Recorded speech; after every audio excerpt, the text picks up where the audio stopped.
इतनी सुंदर सुंदर ये आप लोग गीत सुन रहा है उधर से गुरु जी की ओर से इशारा कह के गावत अल्लाह हम गुरु गुरु कहीं तू छुआवल करा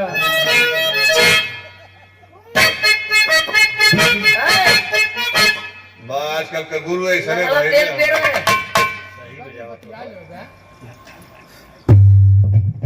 घोड़े में पहलवानी गुरु जी से कहला है सुनला कि पहनावल जे दूल्हे सुसे ना मजा है जो छिर दे उन्हें मजा है बढ़िया होने छिर वाले आए आप लोग के बीच में भोज का मेला हो अब पहलवानी बिरादरी से जमी उमी नहीं जो बात में होला वो लास्ट में मजा ना देला भोज का मेला हो मास्टर बा 4 लाइन भूमिका से भाव हो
परीक्षा है कहानी कैसे बा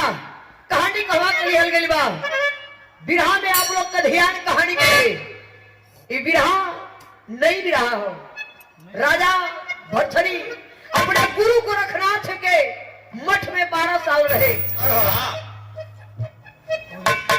ये कौन मठ में जाई हो वो अपने से खरखरावत हो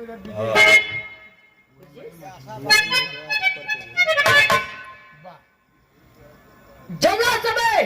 12 साल अपने गुरु के मठ में रहे जब जो पूरा हुआ गुरु का आदेश हुआ जब उन्हें समय सरंगी गुदरी लेकर के राजा भरथरी चले हैं तो बिरहा में बड़ी सुंदर गजल का भाव धेल गिल मास्टर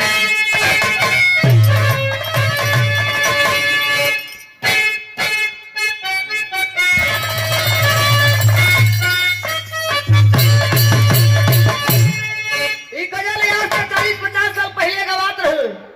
गावे वाले गवैया गावे कैसे गावे भैया मास्टर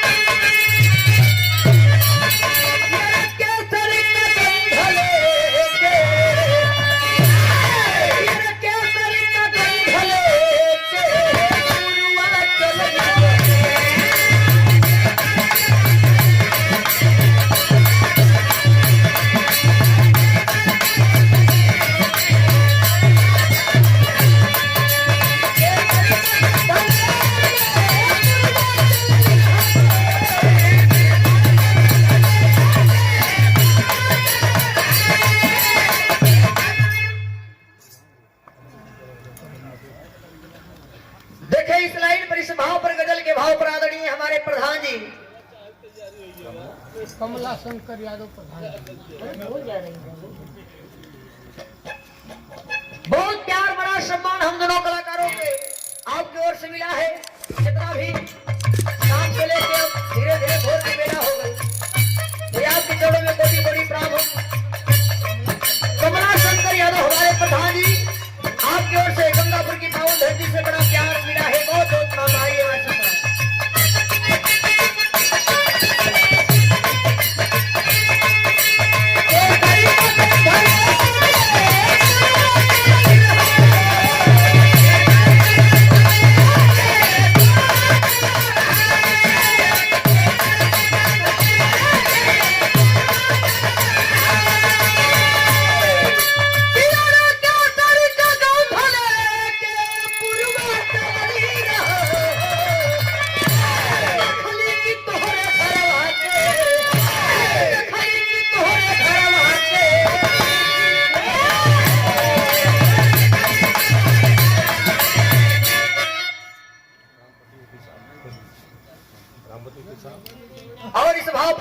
पर रामपति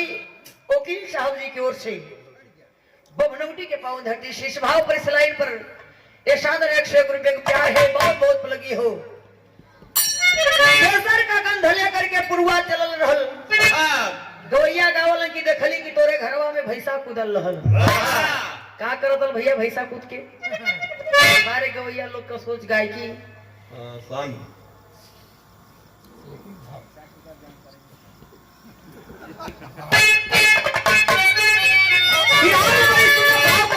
कैसे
आषाढ़ सावन बीतेला, सावन के बाद भादो आवाला। जब भादो में कभी कभी रिमझिम फुहार पड़ेला, जब शरीर पर पड़ेला तो उस शरीर का बदलाव कुछ अलग हो जाता है, चाहे पेड़ पौधा पर पड़े चाहे इंसान के शरीर पर पड़े। कहानी जब शुरुआत हो गई नजम के भाव भाषा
बतावल गल की राजा भरथरी अपने गुरु गोरखनाथ के मठ से लेकर के जिस समय सरे की गुजरी चले हैं,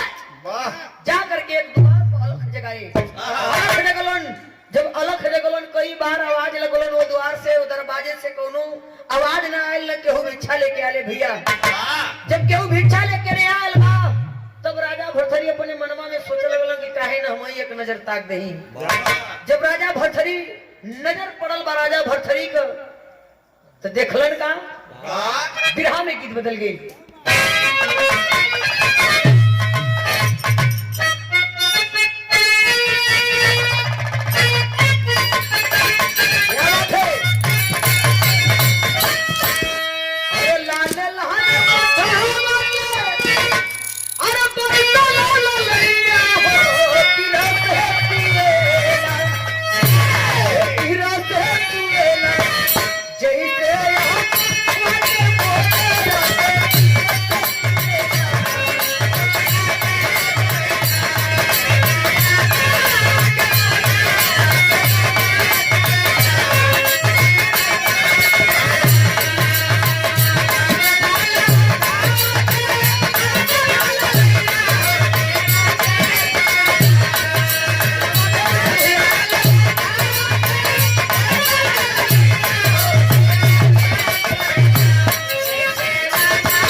भट्टरी ये सरंगी कुदरी बेकार जीवन हो गल हमार।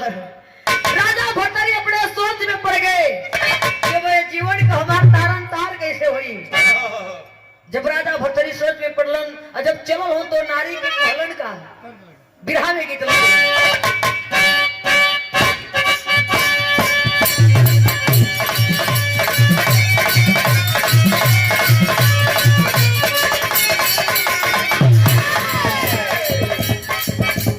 भोजपुरी गीत के लाइन बा दोनों गायक कलाकार बोलन कैसे चलो मास्टर।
राजा भर्तरी अपने मन में सोचे लगलन के रे बाप लगत हो के हमार जो पुराना हुई। सोचते सोचते राजा भर्तरी जब बन के रास्ता पकड़ ले हुन तो बिरहा में श्रोठी का भाव लगल कैसे भैया मास्टर।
भैया हमारे नंदलाल पाल जी शेरवा के धरती से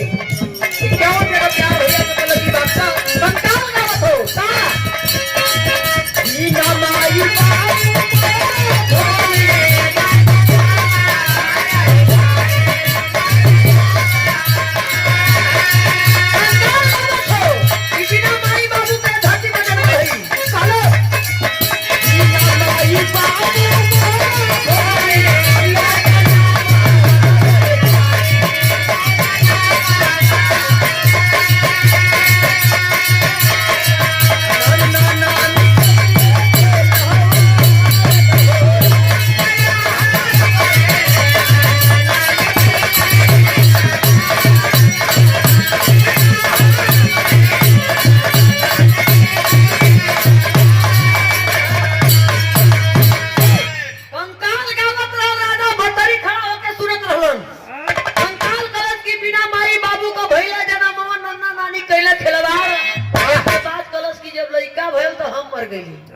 ये बात के आप लोग सोची हाँ के धरती में बिना माई बाबू के आल जब ओकरे लइका भल तो मर गल जब करी पतिया राजा बरतरी सुनला कपारे हाथ देले कलन के एकर उत्तर का जवाब कैसे देही सोच में पड़ गया राजा भरथरी सोचा लगलन कि अरे बाप रे बाप एकर उत्तर तो हमारे पल्ले नहीं खेवा जवाब एकर उत्तर को राजा भरथरी सरंगी गुदरी उठौला कलन के बिहार से चला नहीं कुछ और ही टिपिक दे चल दिए राजा भरथरी जब चलल होन भीख मांगत मांगत तो पहुंचलन कहां फिर कुछ दिन बीतल लड्डू ले आवा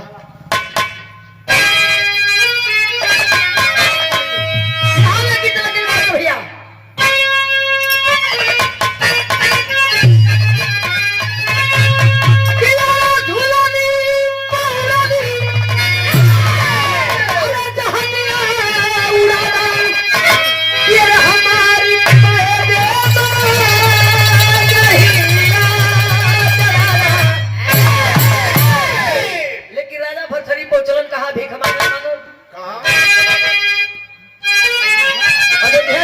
पर कैसे मास्टर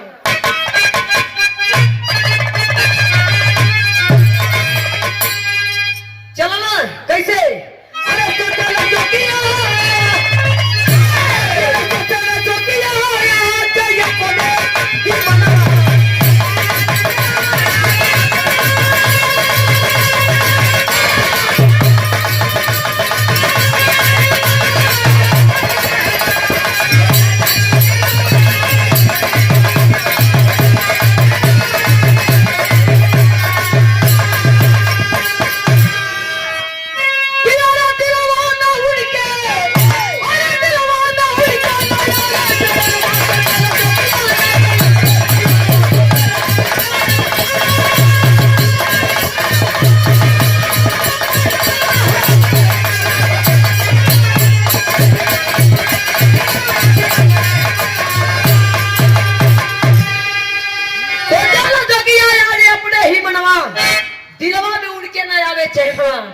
राजा भरथरी के मन में बेचैनी छौले है कि ओकर उत्तर का जवाब कहां मिली ओकरे प्रश्न का जवाब हम कैसे दे पाई सोचत होन के हमरे पल्ले हो ना केहू मिलत ना बा लेकिन राजा भरथरी पहुंचलन कहां कैसे ये भैया पकड़ के अरे चले पीछे मारवा भरथरी ये तो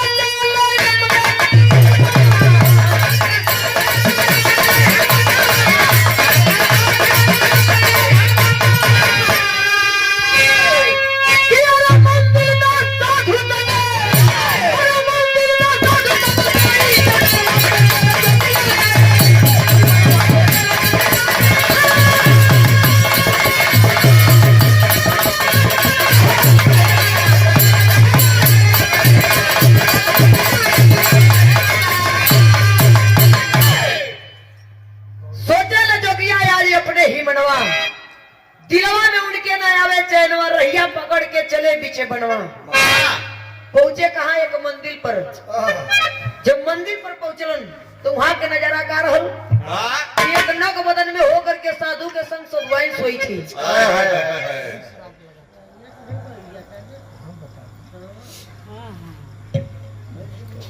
सुरेश कभी हो ही गए। हाँ सही है। ये आधा हमार खत्म हो गए यार। सोचा लो जोगिया आज अपने ही मनवा मंदिर में जब पहुंचल तो वहां के नजारा ये रल के एक नग बदन में साधु साधुआएं सोए थे। जब राजा भरतरी देखलन तो एकदम दिल से उनकर बस प्राण बचल रहल निकले थी। जो ने अपने कंधे पर राम नामी दुपट्टा रख के घूमत रहलन, घींच करके राजा भरतरी जो ने सब नारी के ऊपर फेंकलन और जब नारी के ऊपर राम नामी दुपट्टा पर हो बाबू तो भैल का जड़ के राख हो गल। जब जड़ के राख भइल तो राजा भरतरी कहलन कि ओ अब कंकाल का जवाब ऐजे मिल जाई। ये कोनो साधारण नारी नहीं थे बात। तब राजा भरतरी हो जाए चौकट पर रख के सरंगी गुदरी और सवाल करें के से जोगी बाबा सवाल करें साधु बाबा से बिरहा में तेरी का भाव गई।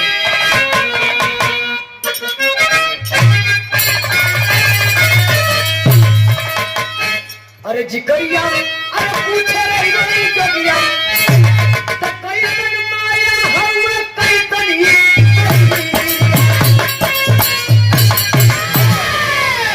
जिकरिया पूछे रही जोगिया कैसन माया हुआ कैसन ही शरीरिया। जिकरिया पूछे रही जोगिया बिरहा में गीत लग गई गुल्लू दादा वाली मास्टर भैया।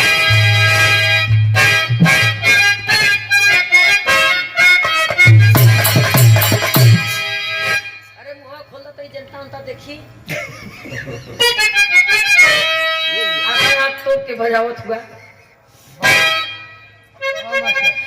मास्टर वाला वे गीत बजावत तो गुरु जी कहे आपको मेहरारू है मास्टर सीधे चैन गोल्ड का कुछ दान है तो एड़वा उठा देते। पहले के मेहरारू अपना मर्द का मजबूरी देख के अपना मर्द के सुहाग रात में समझा ले तो मर्द भी होशियार रहे पूर्व। आपको वो तो नहीं पूर्व हम जब से लेके जाता हूँ तो से उन्होंने का दिल ना भरत हवा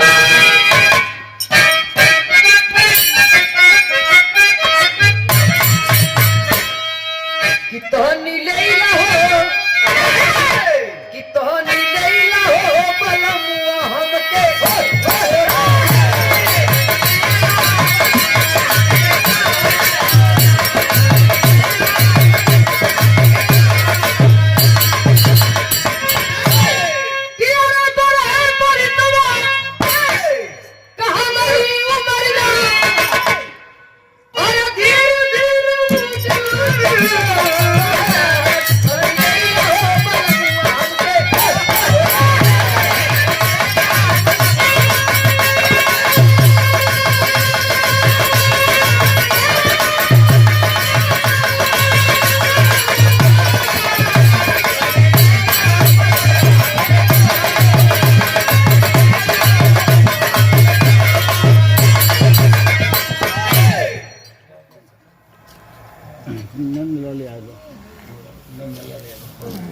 नंदलाल यादव बाबूजी ये आपकी ओर से सादर 100 रुपए का आशीर्वाद प्यार मिला है। चरणों में कोटि कोटि प्रणाम बा। चलो लेकिन बाबू हो बतावल गल राजा भरथरी सवाल कलन साधु बाबा से कैसे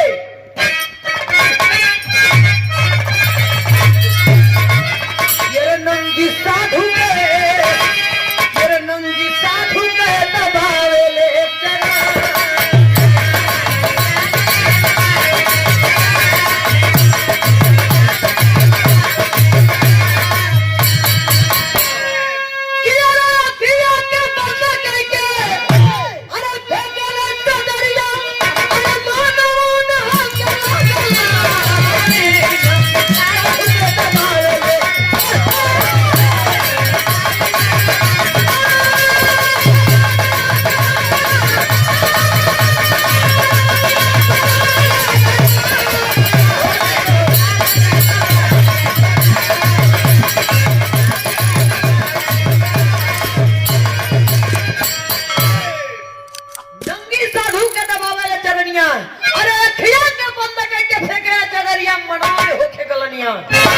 राजा भरतरी के मने मने गलानी बा के हमार जीवन रध जोग भी पूरा ना भइल।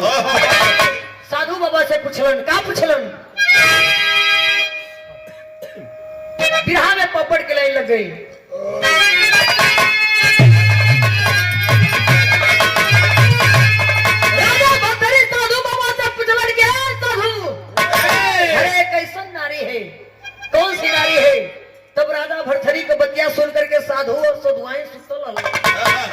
जब दोनों जाने उठ के बैठलो तो बताओ छोन पपट की लाइन में कैसे मास्टर भैया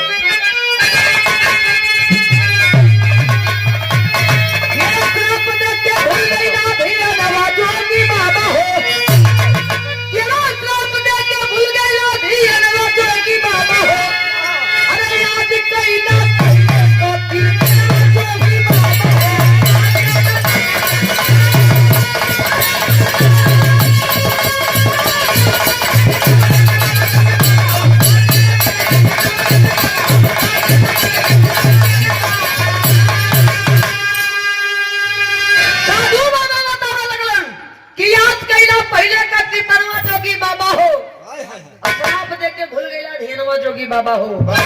कल साधु बाबा की है राजन याद करिए वो समय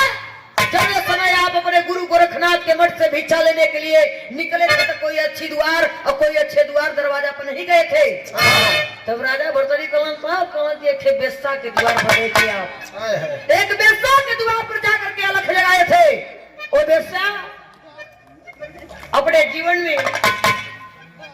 अपने आशिक के लेके मौज करत रही लेकिन जब तुहार नजर पड़ले राजन तो तू का कैला श्राप दे देला और जब श्राप देला ता जो ही करनी का भोग भोगत ही जाओ कैसे अरे भिक्षा मांगत पहुंचल हला अरे इनके ही दुआ हो अरे मैं बदन में लेके लिपटी रही अपनी हो अरे बाहुर हो गई कन्हैया जोगी बाबा हो अरे आज पहला अरे कीर्तनवा जोगी बाबा हो कलन की कोनो दूसरा नारी ना है जो नंबर संगवा है ना हम कोनो दूसरा मर्द है मन दोनों जाने हुए है जेके श्राप दिए थे आप श्राप दे के भूल गईला धेरवा जोगी बाबा हो जब इतनी बतिया राजा भरथरी सुलन राजा भरथरी को माथा डांट ठंडकले रहे राजेश अरे ब्रिजेश भाई सोचने पड़ गए राजा भरथरी कि किस जन्म का किस समय की बात है तब राजा भरथरी के साधु बाबा एक बात कहलन राजा भरथरी एक सवाल कहलन साधु बाबा से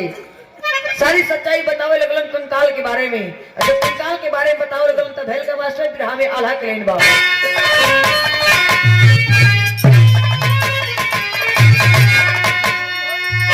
अरे दूसरी हो पतिया अरे दूसरी हो पतिया अरे बताई दे साधु बाबा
राजा भरथरी से कहे कि हमारे पास भी उसका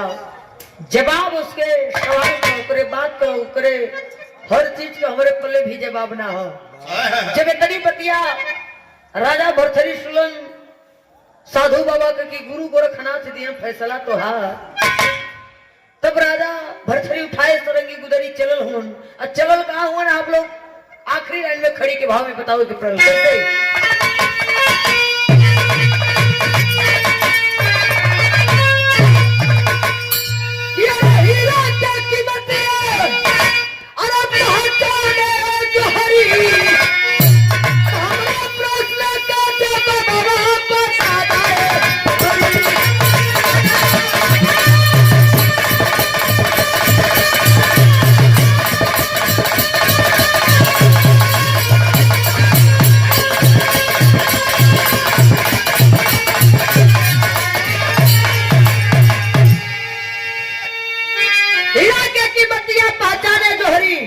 हमारे प्रश्न का जब बबुआ बता दे हरि अपने गुरु गोरखनाथ के मठ में आए, राजा भरथरी सवाल कर दिए अपने गुरु गोरखनाथ से, कलन की हीरा के कीमतियां पहचाने जो हरि।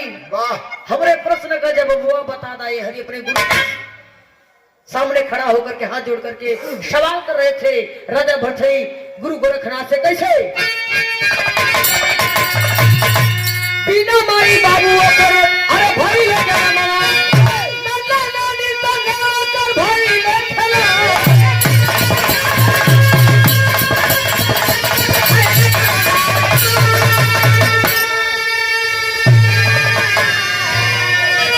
अरे लड़का भयल तो हम मर गली ए बतिया के तहे के गुरु को देखे पड़ी।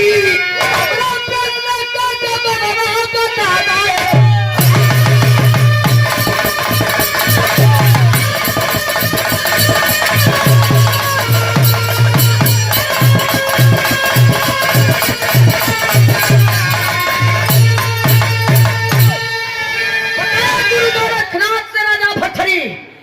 कि गुरु जब हम भिक्षा लेवे गई तो एक नग बदन में नारी मिलल अपने आशिक के साथ, लेकिन जब वहां से अली यहाँ प्रयागराज में बालू रेता में जमुना के छाड़ पे कंकाल में आ गुरु वो गा रहा था बिना माई बाबू का जन्म हमारे नन्ना नानी के खिलवाड़ लड़का भल तो हम मर गई। कलर राजा बरसरी के बतिया के कहूँ के गुरु सोचे के पड़ी। हमारे प्रश्न का जब बबुआ बता दाए हरी, जब इतनी बतिया गुरु गोरखनाथ सुला राजा भरथरी को तो बतावत होगा। अरे गुरु गोरखनाथ जी हले सब समझाई, अरे गुरु के चरनिया में गइली पता।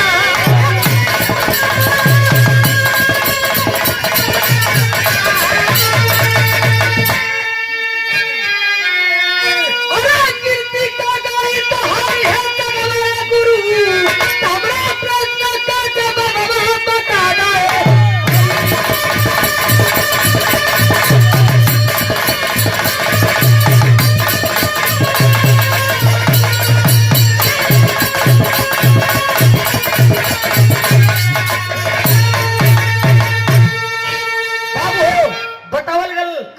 कीर्ति तोहार ये का गाई जगवाए गुरु, बता देवा तो कीर्ति तोहार का जग गाई। हमरा जानत है कि तू बतईबा साई चले तो हम गाई तोहार कीर्ति। कलर की कीर्ति का गाई तोहारी है जगवाए गुरु। हमरे प्रश्न का जब बबुआ बता दाए हरी, गुरु गोरखनाथ बताए अपने चेला राजा भरथरी को तो चरण में गिर करके क्षमा मांगे राजा भरथरी। गुरु गोरखनाथ से खानदान का परिचय बा।